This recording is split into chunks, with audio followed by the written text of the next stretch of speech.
hello guys आं सिमान बड'लेण्ड खबर चेनेलाव अखानायसेयाव सिखारनाया जोबोद मोजां मानसिनि थाखाय मानसिनि देहानि थाखाय मानसिनि मोनफ्रोम बिथिंनि थाखाय अखानायसेयाव सिखारनाया जोबोद मोजां आपेल कम्पानिनि CEO टिम कुकआ अखानायसे 4 बाजिनिफ्राय 5 बाजिसिमनि गेजेराव गावनि एमप्लयिसफोरनो इमेल खालामहरो बेनिफ्राय बियो अफिसावबो सबसे थाब थाङो आरो बयनिख्रुइ लेटसिन फैयो दा बियो गावनि बेबादि एथ' माने थाब सिखारनायनि थाखाय गावहा मा लाब जादों होनोबा बे बुङो जे गावनि कम्पानिनि प्रडाक्टिभिटिया बांगासिनो दा बेबायदिनो गोबां सेलिब्रिटि गोबां पलिटिशियान गोबां गिदिर मानसि गोबां साक्सेसफुलफोरा बिजनेसमेनानो हक इन्डास्ट्रियलिस्टआनो हक बिथांमोननि हेबिटखौ नों खबर ला बिथांमोना दैलि अखानायसेयाव सिखारो बेनिफ्राय दा ब्रह्म मुहुर्त जेखौ होनो ब्रह्म मुहुर्तआव सिखारनायनि लाभनि सोमोन्दै बुंनो थाङोबा नोङो जुदि ब्रह्म मुहुर्तआव सिखारनानै मेडिटेसन खालामोबा बे मेडिटेसना सबसे माने खामानियाव होसिनो तखन मेडिटेसन खालामनायावबो माने बै मेडिटेसनावथ' मोनसे कनसेन्ट्रेसननि खोथा फैयोना नों माने मोनसे नोंनि गोसोखौ स्थिर माबानायनि खोथा दा बे स्थिर जानो नागिरनाया बे समावबा थाब कानेक्ट जायो बे मेडिटेसनाव जे कानेक्टिभिटिनि मोनसे खोथा दङ ना दा बे थाब कनसेन्ट्रेसना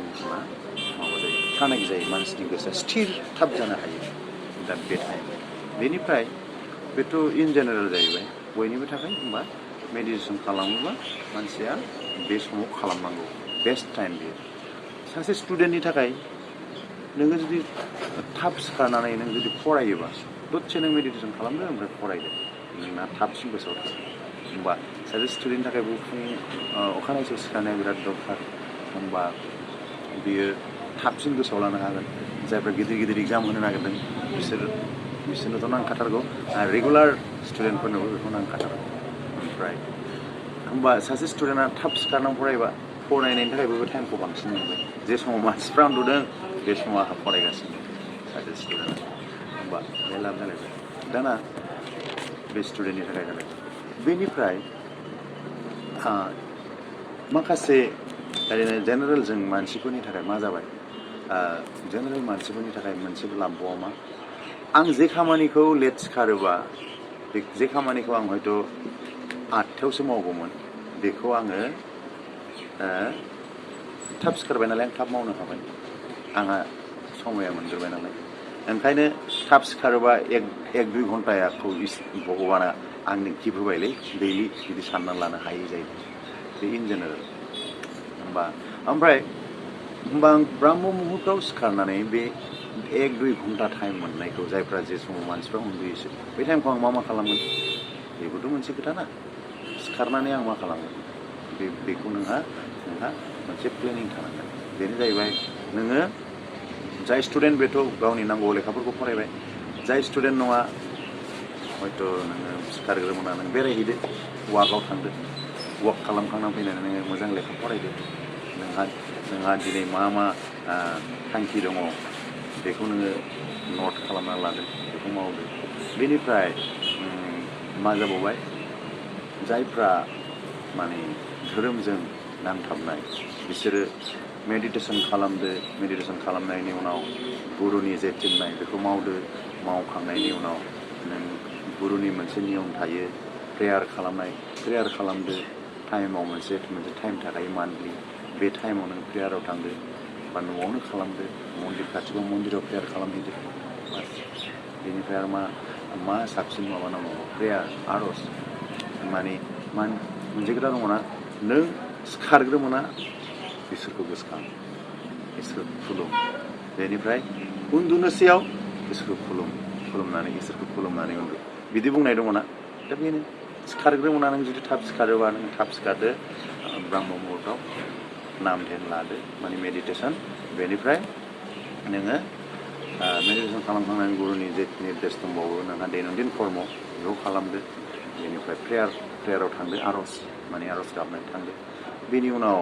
बास नोङो माखासे आरोबाव जे टाइम दं नोंहा वाक खालामदो प्रेयार जोबनानै वाक खालामखांनानै न'आव फैदो फ्रेस नोंनि माइन्डआ बिराद रिलेक्स जागोन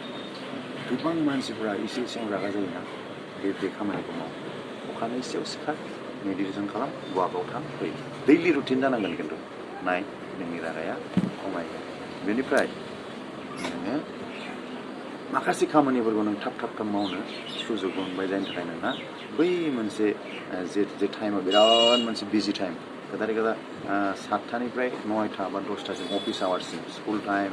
बेनिफ्राय ब्रेकफास्टनि खोथा थायो बेनिफ्राय दुगैनाय फ्रेस जानाय बहुद खोथा थायो बे 7टानिफ्राय 9टासिमा बा 9:30 ओरैबायदि मोनसे बिजि टाइम जेराव नोङो हास्लाबा जायो बेहाय नोंनाव रागाबो फैयो बेहाय नोंनाव अनेक किसु माने मेन्टेलि नोङो माबा जानो नागिरो माने रागाया नोंनाव सब समय नोंखौ नोंनि खर' सायाव रागाया थाबाय थायो तखन नों जुदि थाब सिखारनानै मेडिटेसन खालामोबा वाक खालामोबा ब्याम जुदि खालामोबा नोंनि रिलेक्स पावारा थान्दायै थानो हानाय पावारा बांसिन जागोन नों खामानिखौ मावलांबाय थागोन समयनि आगोल नोंनि खामानिया जोबजोबगोन होमबा रागा जानांगौनि बाथ्रायानो फैया बेनिफ्राय दाना बेखौथ' बुंबाय फुङाव बोरै सिखारनो हादों बेबोथ' मोनसे खोथा ना सानोथ' फुङाव सिखारनो बयबो सानो खिन्थु एलार्मबो होनानै लायो खिन्थु एलार्म गाबथों एलार्मखौ बन्द' खालामनानै बास उन्दुफिनो दा होमबा बे जाहैबाय नोङो आं जुदि अखानायसेयाव सिखारनो लुबैदोंबा आं मोनायाव थाब उन्दुनांगोन उफाय गैया होमबासो आङो थाब सिखारनो हागोन ओमफ्राय बोरै जानो बेबो मोनसे खोथा दाना बे मोनसे आरो प्रश्न फैलायबाय बोरै थाब उन्दुनो मबाइल नायो जानायानो लेट जायो मबाइल नायो दा बेनि मोनसे मबाइल नायनायनिफ्राय नोङो मबाइल नायोबा खिन्थु थाब उन्दुनो ओंखारनाया हयथ' जाया बांसिन मानसिनानो जाया दा खिन्थु बेवहाय मोनसे बेस्ट अपसन दङ नों मबाइलखौ दानाय मबाइलखौ साइडआव दोन नों उन्दुनो जेला रेडि जायो मोजां लेखा ला मोजां बिजाब ला बे बिजाबखौ नों फराय उन्दुयैनो फराय नाय नोङो आरामसे हयथ' पेरा मोननै मोनथाम फरायखांनानै बा 20 मिनिट बा 25 मिनिट बा आधा घन्टा फरायखांनानै नों आरामसे उन्दुलांगोन जे जिनिसखौ नोङो मबाइल नायबा हयथ' नोंना 1.5 घन्टा 2 घन्टा नों उन्दुआबो जानो हागौ होमबा नों जुदि आधा घन्टा लेखा फरायनानै उन्दुलाङोबाबो नों 1.5 घन्टा आगोल उन्दुनाय जाबाय होमबा नोंहा निस्सय फुङाव नों अखानायसेयाव नों सिखारनाय इसेबां बानाय नङा ओमफ्राय मा नोङो 2 3 नाजाबाय 7 दिन नाजाबाय सिखारनो हाया रेगुलारिटि गैया आरे पेसन थानांगौ बेनिफ्राय अखानायसेयाव सिखारनायनि लाभा मा होननोथ' हागौना आं आराम उन्दुगोन मानो आं एथ' थाब सिखारनो अखानायसेयाव सिखारनायनि लाभा जाहैबाय मोनसेयाथ' जाहैबाय नोङो 2 घन्टा बा 1.5 घन्टाखौ नों एक्सट्रा मोनो गिफ्ट बे नोंनि दैलि गिफ्ट बेनिफ्राय नोङो जुदि मेडिटेसन खालामोबा नोंनि देहायाबो फिट थायो आरो बेनि उनाव नों जुदि वाक खालामोबा आरोबाव देहाया राफोदसिन जाबावो सोरबाया हयथ' मेडिटेसन खालामनाय नङा वाकआव थांगोन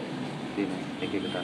जाय मेडिटेसनबो खालामो वाकबो खालामो बे आरोबाव तन्दुरुस्तसिन जागोन आरो जुदि सोरबा वाकआवल' थाङोबा बेबो तन्दुरुस्त जागोन खिन्थु बेना मेडिटेसना थाला मेडिटेसनखौ बे खालामला मेडिटेसना बिराद कम्पालसारि जिनिस मेडिटेसनखौ मानो खालामनांगौ मानो नोंनि जे जिनिसा नोंनाव ब्रेनाव नों सानो खिन्थु नों बेखौ स्थिर खालामनो हायाखै बेनि एक्जाक्ट माबाया समाधाना मा बेखौ मेडिटेसना खिन्थु मेडिटेसन रेगुलार नों खालामोबा बे नोंनाव खिन्थु बेनि सल्भखौ नों मोननो हायो हयथ' नों बेखौ वाक खालामनानै मोननाय नङा वाक खालामनानै मा मोनगोन नोङो नोंनि फ्रेशनेस नोंनि राफोद फिटनेस नोंनि बे माबा बेनिफ्राय मोनसे मा आंबो जिम खालामगौ टाइमानो गैया माबा माबि बहुत बुङो ना डक्टरफ्राबो आजिखालि साजेसन होयो ब्याम खालाम थाबाय टाइमानो गैया माने लेट सिखारो नालाय खिन्थु नों थाब सिखारदो टाइम होमबा नोंनि देहाया फिटनेस थाबाय डाक्टरानो साजेस्ट होयो नों फिटनेस लाखिनोबा नों ब्याम खालाम थाबाय ब्याम खालामनो बायोबा थाबाय वाक खालाम दैलि 2-3 किल'मिटार आरो ब्याम खालामनो बायोबा न'आव थाबायनो बायोबा न'आवनो ब्याम खालाम बेनो बे मोनसे लाब जालायबाय बेनिफ्राय नोङो माने जुदि नों थाब सिखारोबा थाब सिखारनाय हुदाखौ नों जुदि खालामोबा नोंना बहुद माखासे माबाया खामानिखौ नोङो मावखाङो मोजां सिन्था खालामनोब्ला नोङो मेडिटेसनखौ खालामथारनांगौ होमबा नों थाब सिखारथारनांगोन मानोना अखानायसिनि मेडिटेसना सबसे साबसिन जायो फ्रुइटफुलसिन जायो दा नोङो मोजां सिन्था खालामनोबा नोङो मेडिटेसन खालामथारनांगोन थाब सिखारनानै आरो वार्कआउट दैलि रेगुलार नों जुदि थाङोबा अब्लाबो नोंनि गोसोआ फ्रेस थागोन नोंनि माइन्डआ फ्रेस फिजिकेलि फ्रेस नों थागोन बेनिफ्राय नोंहा समय थाबाय नालाय नों बे वार्कआवबोथ' नों माबा माबि मोजां साननाय फैगोन दा नोङो बेवहाय नोङो जुदि मेडिटेसन खालामनानै नों वार्कआव थाङोबा बा मर्निं प्रेयार खालामनानै नोंनि गुरुनि बुंनाय मथे नों प्रेयार खालामनानै नों जुदि वार्कआव थाङोबा निस्सय नों मोजांखौनो सानगोन दा बेवहाय